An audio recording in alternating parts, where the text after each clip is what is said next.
नमस्ते प्रणाम, मैं हूँ आपकी वंदना मैं हूँ ललिता तिवारी और स्वागत करती हूँ भाभी के चैनल पे आप सभी का। आज हम लोग एक प्यारा सा शिव जी से चर्चा का गीत सुना रहे हैं। कैसा लगेगा कमेंट में ज़रूर बताना दोस्तों।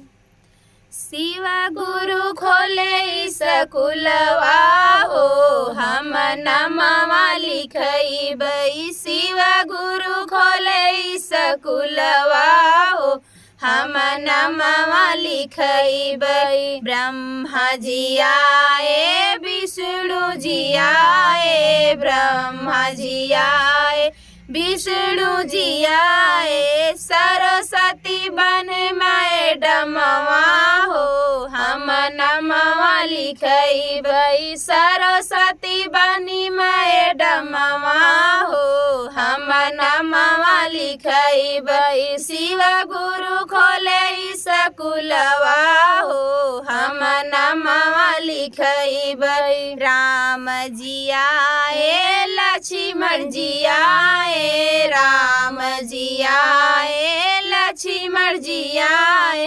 सीता बनी बनी मैडमवा हो, हम नमवा लिखइबै। सीता जी बनी मैडमवा हो, हम नमवा लिखइबै। शिव गुरु खोले स्कूलवा हो, हम नमवा लिखइबै।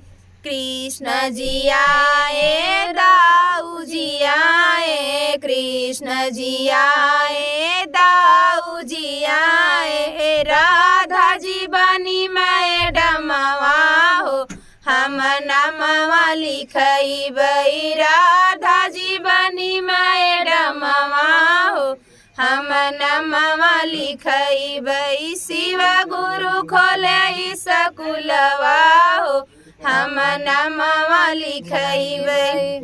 तो ये गीत कैसा लगा दोस्तों कमेंट बॉक्स में ज़रूर बताना।